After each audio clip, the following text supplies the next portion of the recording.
Welcome. We are just hit our capacity on our Zoom room. Hi, Damien. I see you waving over there. My name's Jenny. I'm your host for the evening. I will have a couple co-hosts with me tonight, Kaz and Terry, and they will be supporting us in the chat. We have had an incredible amount of responses. We had over 25,000 RSVPs on average for all of our separate events, and close to 4,000 reservations. So we're doing our best to accommodate everyone. We currently have a Facebook Live. So if you have anyone that you know is trying to get in, they would want to select the Facebook Live option. We have 300 max for our Zoom room. We will let people in as space becomes available. But please also spread the word that we will have a recording of this presentation, and all of our other sessions are actually recorded on our website at buildingbridgesforamerica.com, and we'll have that up in probably tomorrow. So please spread the word, and if you happen to need to get access to that, it's available for you. I see a bunch of you are posting into the chat, which is terrific, and saying hello. Let us know where you're from. We love to know all the states that are represented in our Zoom rooms. We've had amazing turnout, especially with Kamala being at the top of the ticket. It's been an amazing wave of support and people really wanting to get active and do their best to make sure that they both make it into the White House. So we're going to get started on our event. I understand at 9 o'clock they're going to be showing the interview today of Kamala and Tim. So I want to make sure I can get you out of there so you can enjoy that. And once again, thanks for joining us. This is our session with Building Bridges for America. Say this, not that. How to control the Democratic narrative. All right. So during our talk tonight, we're going to keep everyone muted. Obviously, we've got a lot of people here, so it kind of helps with the flow. What we like to do is have you post any questions or inquiries that you have in the chat. Kaz and Terry will keep an eye on that. If we have any time at the end, we will circle back to those, but you may very well get an answer from Terry or Kaz or some of the wonderful people that have joined us tonight. We love you all to support each other, so feel free to have those conversations. And we will try to keep it to under an hour, especially to get ready for that wonderful interview we're all excited about tonight. So thanks for joining us. A little bit about your co-host tonight, your host tonight. My name is Jenny Okamoto. I am presenting out of Indiana. It happens to be that Building Bridges is a national organization, but Kaz, Terry, and I happen to be out of Indiana. Kaz fell in love with it so much during the Pete campaign, she decided to move to Indiana. So I was the actual state lead for Indiana for Pete. Pete Buttigieg, who was running in the presidential primary back in 2019, and decided to organize the state for Pete because we know, battleground states get a lot of attention, but not so much Indiana because we tend to go red. So in addition to that, after Pete dropped out of the race and Biden became the nominee, we organized Indiana for Biden and then Indiana for Biden Harris. So that's a few photographs of me there. We love our dinosaurs here in Indiana. Once again, say hello in that chat. You've got some options there to use that chat button at the bottom. And I love to see everybody have a great dialogue during our session tonight. A little bit more about Building Bridges for America. We were actually, a large group of us were former organizers for the Pete Buttigieg campaign.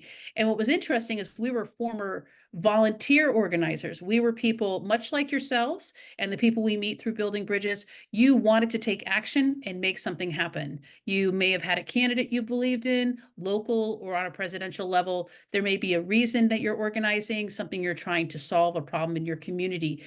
We decided once Pete dropped out to take that energy and the training and what we had learned and kind of parlay that into helping support grassroots organizers.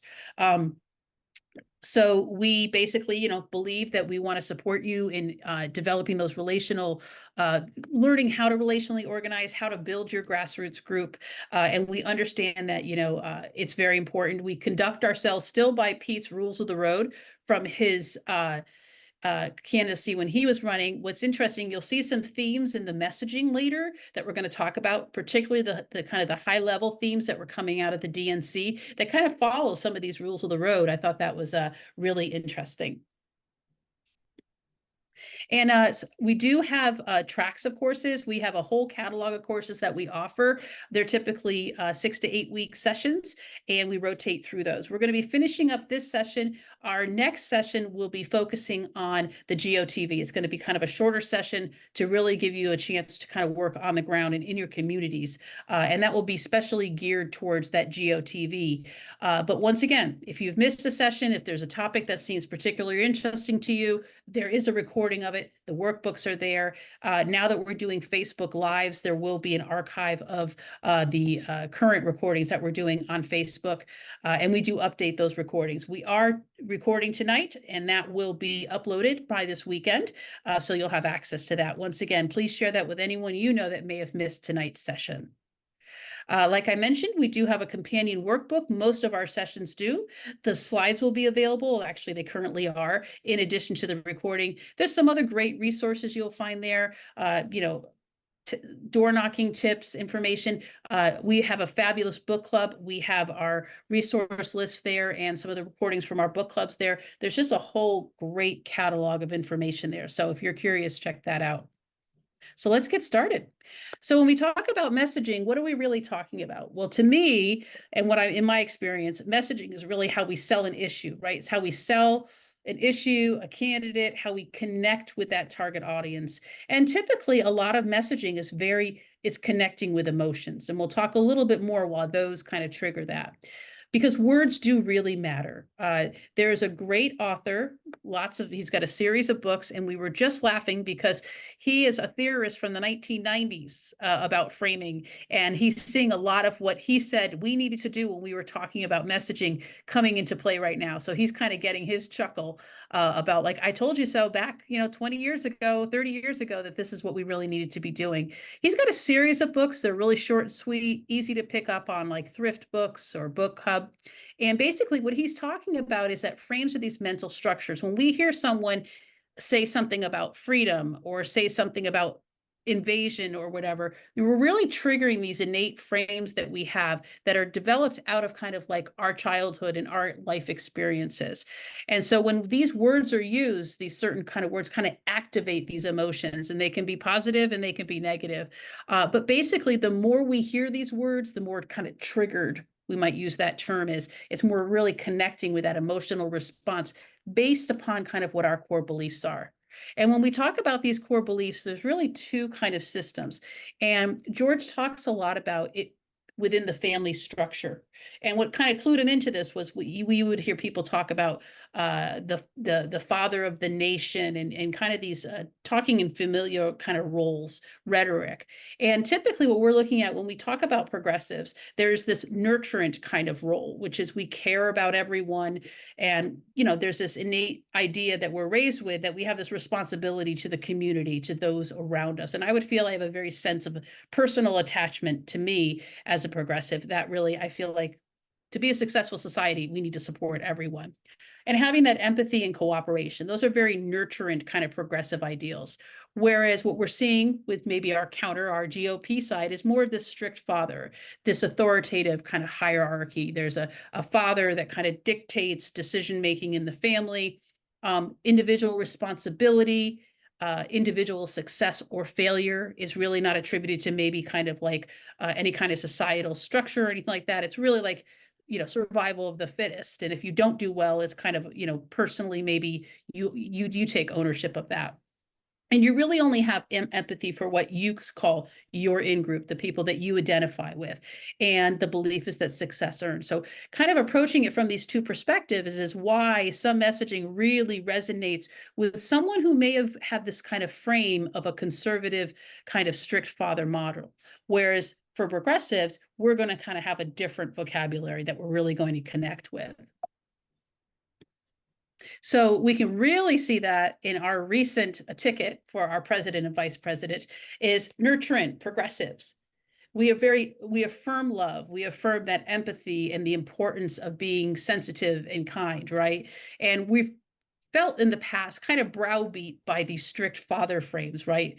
Where we've kind of more gone on the defensive about things, where, we affirm love, the strict father conservatives affirm grievances. And this is a really interesting approach. Kaz and I were having a discussion about this weekend about perceived grievances that are maybe coming from the GOP about my rights being taken away and I don't have access to this and that, when they're really not real. They're just a perception of it, or somebody's telling them that they are.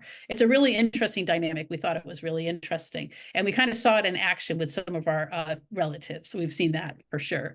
But we look at someone like Tom Walz and the affection and the kindness and the acceptance he has for the people around him and his own family is very contrary, right, to the way our GOP candidate kind of represents themselves and presents themselves. He very much used that term, "I alone can fix this," right, back in 2016. And a lot of people were like, "I don't have to make the decisions." The strict father. So this really resonated with a large group of people that kind of have this background and this framing. It can kind of explain, why would they accept this? Why would they say that that's okay? Whereas we might look at it from a progressive side of like, well, no one alone can fix it. We're a collective society. We support each other and lift each other up. So that's a little bit more. And I do invite you to grab one of Lakoff's books from your library or purchase a used copy. They're usually little thin paperbacks. And I'll tell you, it was a light bulb for me. So I hope you get an opportunity to see that. So when we talk about connecting with frames, we're using words and phrases that can really trigger these frames. And I like to say, we might have a conversation with someone who's a very conservative GOP, and they might start throwing out these kind of words about like invasion at the border and communists and thing. And it's usually very superficial, because as soon as you say to them, well, what do you mean by that? All they're really doing is regurgitating kind of like these words that they heard, because they trigger these emotive responses in them. It gets them riled up. So they're just going to kind of stick with those. But what's really cool is, the GOP kind of has this harms and horrors narrative, right? That once again, these grievances, that someone's taking things away from me. There's not enough freedoms and rights for everyone, right? Or socialism and invasion, right? Really get them riled up to the point where they're going to show up and vote for their GOP candidate. Well, the opposite is also true. And we cannot stress enough. We would talk about this months and months ago, but we saw it really exemplified in this fabulous DNC convention that we just had. That was all about celebration, all about joy, all about taking it back, freedom, strength, hope, all those things. Harris, we're going to talk a lot more about this, really her messaging around freedom. And I have to say, back in 2019, that's what really I connected with the Buttigieg campaign, because it was about freedom and democracy and security. And I had seen that we needed to regain this. We needed to take ownership back of this. Biden, soul of the nation, when he was campaigning, the decency that he had of being a compassionate, empathetic leader. We were really excited to connect with those. And then Obama, of course, with his fabulous campaign around hope, where he won over red and blue voters throughout the United States. And it was amazing turnout. So it can work both ways, this negativity, or we can be on the side of joy and positivity. So when we talk about who we're messaging to, we're not speaking to, we don't need to speak to those deeply entrenched people that have those really strong conservative ideals, where they're just kind of really, dug in about this. That uncle, that person that you see in the truck with the flags and all that, those are not the people we're messaging to. They are so deeply ingrained in that we're going to set them aside. And what we're looking at is to really, who are the people that we really need to be speaking? So you've got to know your audience. And right now, honestly, we don't need to be speaking to each other. We're locked in. There's no doubt we're going to vote for Kamala. Like, that is no doubt, right? We're going to vote for the Democrats up and down our ticket.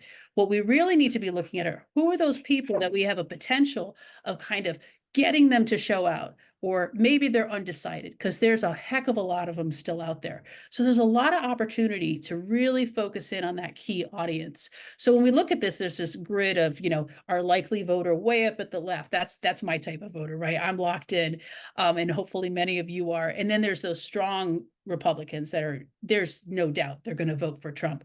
What we're looking at are these where we've circled them. There's that person who may or may not show up. We get a lot of, people that are just a non-voter, or maybe they're not even registered, or they don't think about politics. And that's really what we want to be messaging to. So we have another term in the electoral field that we call biconceptuals. And so these undecided voters, they can really be carrying ideas that are both conservative and progressive. And our goal is to make that connection where the progressives are going to really connect with them on the values that they're looking and what they're looking to achieve, what their goals are out of an election. So they can really carry both these. So for instance, you might have an uncle that says, yeah, my mom has Medicare and Social Security. Well, those are progressive, right? Those are progressive values. So we might say, okay, your grandmother has those, but then he might go, well, my Second Amendment rights, there's no one going to touch my guns, right? So he's carrying both of those. So there's an opportunity there to go, and lean into those where we have a shared connection on those progressive ideals, and also maybe explain some facts and truth about really what it means for maybe what he thinks is a conservative, that he's going to have to vote GOP in order to achieve that. We're really going to be messaging across that.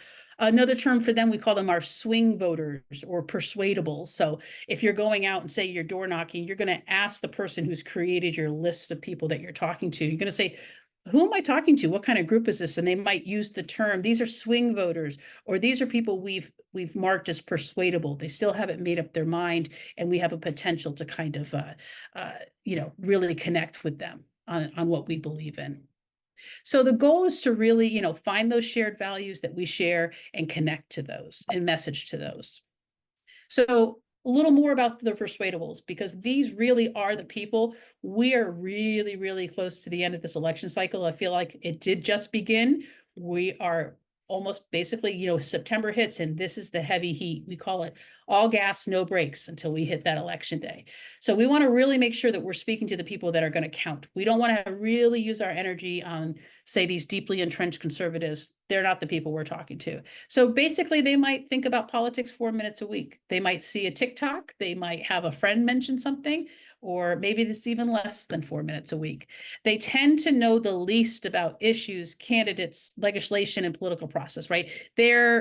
A lot of them might say, oh, I don't like to think about politics. They don't understand. They don't understand how politics affects them, right? So we really need to kind of connect our messaging to why it makes a difference in your life. Why is this important to you? What is the result you're going to get that's going to make your life better?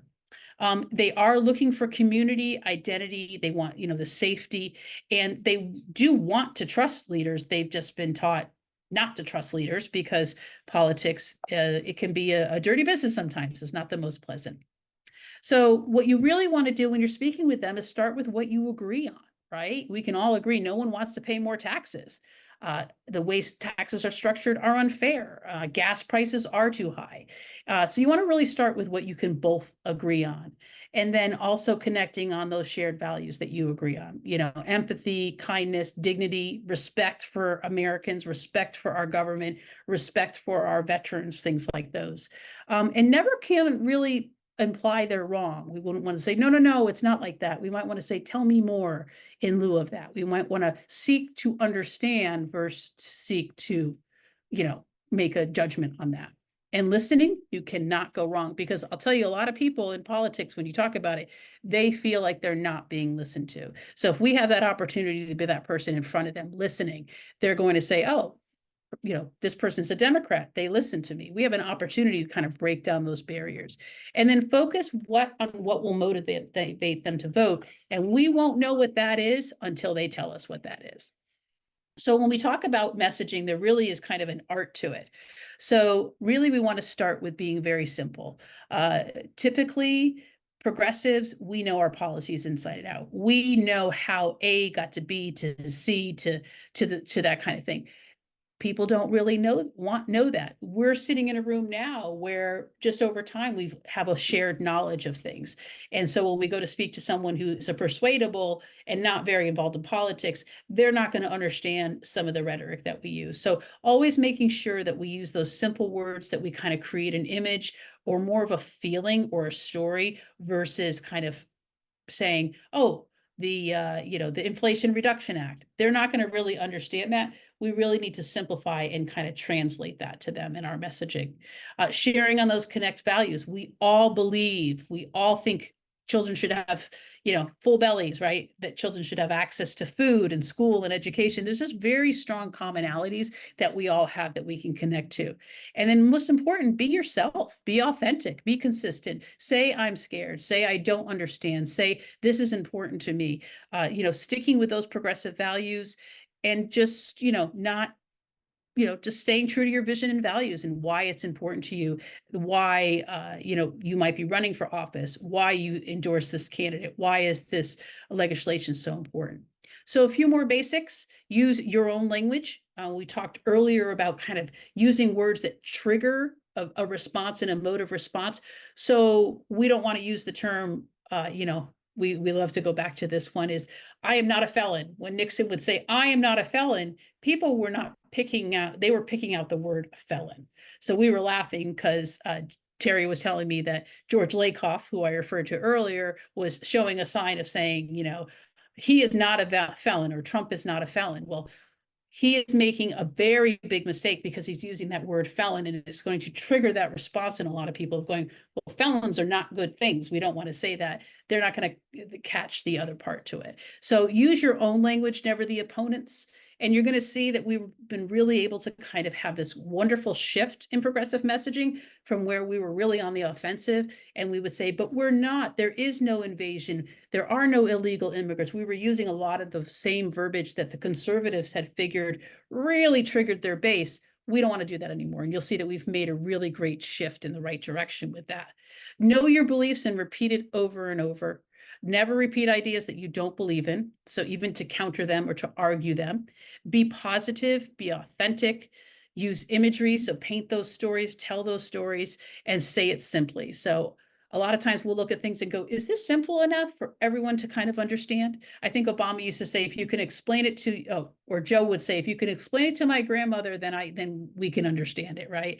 So speak with what you're for, not what you're against. So we don't want to be repeating kind of the negative. We really want to really focus in on that positive. And hey, it's easy. We're progressives. We have a lot of really wonderful things to talk about. Again, it's really important that when we're talking to people through our messaging, that we're telling them exactly how this is going to improve the quality of their lives and how that's going to look.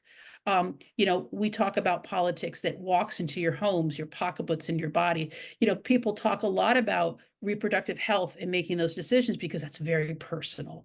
And we want people to make that connection between somebody making very personal decisions about your body, right? It's not theoretical. These are kitchen table issues. And we especially picked a very realistic looking kitchen table because that's really what, our fellow citizens are really dealing with every day. So Pete was talking at the bills you pay at the table, the shape of the family that sits there, the fears and dreams that you talk about late into the night there.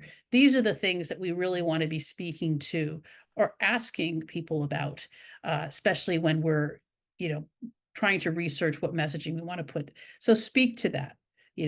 For instance, you might be like, they may be talking about the cost of prescriptions and how they can't afford it, or they can never think of buying a house, or renting an apartment now, or how much those are going up, or the price of gas. These are real issues that are going to be, those bills are sitting at their table. The food is sitting on their table. So those real kitchen table issues.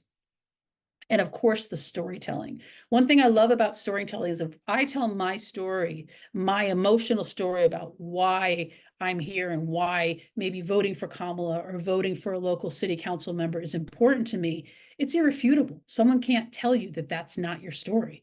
It is your story, period. So then there's that personal connection and that vulnerability, right? You're making an emotional connection with someone. I love it when candidates start out, you go right to their webpage and they're telling their story first. And it's a very strong emotional story because that's how we make a connection with voters. So we want to be doing that through our messaging. I think we all remember those commercials, the Coca-Cola commercials, the Nike commercials, the Apple commercials that really were emotional. we couldn't refute them, right? They were a true story. They were showing us pictures and images, but it was very emotional. And that connects with our values, right? And it can connect with both those progressive and conservative. It's a great way of kind of talking to someone who's undecided. And they can create that fact out of fiction, because you're basically saying it's not just something the news is telling you or politicians talking about. This is my story and how it connects to that. And it really can bring it down to earth for a lot of people.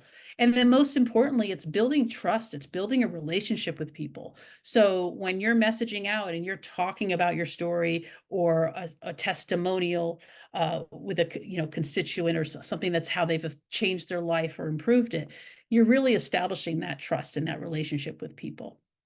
And most importantly, like I mentioned, we're great policy people. We know our stuff. We do our research. Well, when it comes down to it, we really just want to talk about the results. We want to talk about that delicious brownie. When you go to the bakery and you're picking something out of the case and they say, you go, oh, I'd like one of those cookies. You don't want them to say, oh, you mean the thing with flour, sugar, butter, salt? No, you want the delicious white chocolate chunk cookie kind of thing, right? So I always say we talk about the result, not the recipe. And a great example of this is when Tim was like saying, okay, I'm not going to talk about the policies I put in place, but I'm going to tell you kids having full bellies and being able to learn, that's a great message, because no one can refute that. We can all have that shared value of kids. We want our kids to be full. We don't want them to be hungry. We want them to go to school and learn. So it was really interesting because he was using in the context of the GOP calling him a monster because he put in free lunch throughout the state of Minnesota. And he turned it around and was like, yeah, right. Full kid, kids with full bellies. So I love that kind of way he was able to take it from like him berating them for his policies and big government and all that. He was able to put it into a kitchen table issue. So I really appreciated that. So we really want to sell the brownie, not the recipe. And then there is kind of, when we talk about the art of messaging, there's what we call the messaging sandwich, and we'll show an example of it. It's really cool when you kind of figure it out and put them all together, and it makes this wonderful sandwich. So what you're doing is you're starting with that shared value. We might say we all agree families should be able to feed their children. A person should be able to work 40 hours and have a roof over their head. Simple values that we should have. And then stating the problem, we might have big business. We might have, undertaxing the rich or things like that. What is that problem? And then really inviting people to solve that problem together. So you're making that connection there. So we can agree, no matter what our, political is, we believe in these things, and then the problem and then the solution. So picking those leaders who are going to solve those problems for us. So we put together one about what's going on with public education and Project 2025. So we can all agree that every child should have the best public education, right? And then the problem, Trump and Project 2025 would dismantle the Department of Education, resulting in less resources for public education. And that's that problem, right? And the Democrats, we believe in public education and supporting teachers. So together we can continue and improve education for all Americans. Well, basically, and I don't think anybody's going to have an issue with great public education and supporting teachers in America, because we know that those are good things. So that's one example of how we can message it together. So messaging now, we are so excited. We had so much good stuff to pull out of the DNC. And going forward, I think if we stick to some of these core themes and messaging, we can't go wrong. I mean, I'm so excited because Kaz and I and Terry, we've been doing this for like 5 years, and we are seeing the evolution of how Democrats have gone from the defensive to the counter. Like, we are putting it out there and it's just over and over, and they're just hitting it out of the park. So I'm super excited. We have some great people in the Democratic Party. Hakeem Jeffries is fabulous. Buttigieg is great. Walz is great. We have so many great speakers that are out there doing the right messaging. So I'm really excited about it. So let's start with the top of the ticket, our amazing Kamala Harris. So she really, if you getting some applause over there. So really, she's really focusing and digging in on freedom. And I love this idea, because this is something for me that I really identified with, is that we need to reclaim freedom, freedom from, freedom to kind of thing. Conservatives talk a lot about freedom from big government, freedom from this. but we're really talking about freedom to do the things that as a human we should have rights to do, right? So she talks about the fundamental freedoms, freedom to live safe from gun violence, right? Freedom to love who we want to love, freedom to breathe clean air, and freedom that unlocks the others, the freedom to vote. So a lot of freedom too, right? Big government is not going to provide these things. So there is a link that'll be popped into the chat that goes deeper into this, but really going along those lines of freedom to, that's what progressives want to provide. We want to provide freedom to get a quality education, freedom to for everyone in our society to have access to good training, to get good jobs that are going to put roofs over their head and provide for their families. It's a freedom to all these things. And what I just love is the GOP keeps really leaning into taking away freedom. So it's very easy to kind of draw that difference between the two. Next, joy. So we had our Oprah on, she told some really intense and very deep stories. So personal stories that people that are irrefutable. You can't take those stories away from people. Those are their lived experiences. There was a lot of talk about, restricting access to abortion and how that could take away the joy of having a family, of growing up with your children and being able to have, more people in your family. And so she really kind of leaned into this crescendo of like, we are going to be joyful. We are going to, really lean into that. So it's almost the freedom to choose joy. We are going to choose in this harms and horror picture that you're painting, we are going to be the party of joy. So really leaning into that when we talk about joy. And then grace. And grace is really important because this is a way, especially if we have people that are kind of leaning conservative, they are looking for forgiveness. They are looking for understanding. And both Obama and Buttigieg are really saying we need to show grace for people. We need to open the door to let these people do the right thing and to come back because their heads full of all this stuff. And so by opening those up, by letting people know our stories, by listening to them, it's as Obama's really led with such poise and grace and intelligence, that and strength. So, he's really just saying it's a sign of strength for us to open up and to really, be willing to show that mutual respect when we put it out there. That Pete talks a lot about, people are capable of good and bad things. And, we need to accept and be forgiving and show that grace for others that are around us. So, that's part of what makes us great is we believe that people can have opportunity in life and get second, third, fourth opportunities if they need them. And then, of course, the best one of all, they're just weird. So what I love about this is we're taking a very atypical approach that the GOP used to use, kind of name calling. We're calling it out for what it is. And they would constantly say these things where you're just dumbstruck, like the horrible things that they would say and come out of their mouth. And weird is great because it's on the defensive, but it's subtle and kind of almost playful in a way. So Tim's calling out for how does he see it? It is weird behavior. It is weird that they're taking books away, that they want to be involved in personal body decisions. And then, of course, they kept kind of bringing out Project 2025 and the mandate for leadership in this comically sized book of just like absurdity. So it was really wonderful to do that. And it's okay to say to someone, or when you're talking in your messaging or having a conversation with someone, is that's just weird, don't you think? Like, don't you think that's strange? And calling it out for what it is, not in a negative name calling way, but I think he just really put his finger on the button when he said, hey, that's just weird that they want to do these things. When we see JD Vance talking, his behavior is very, very weird. Trump's behavior is very, very weird. So we're kind of putting a finger on it. So I really do appreciate that.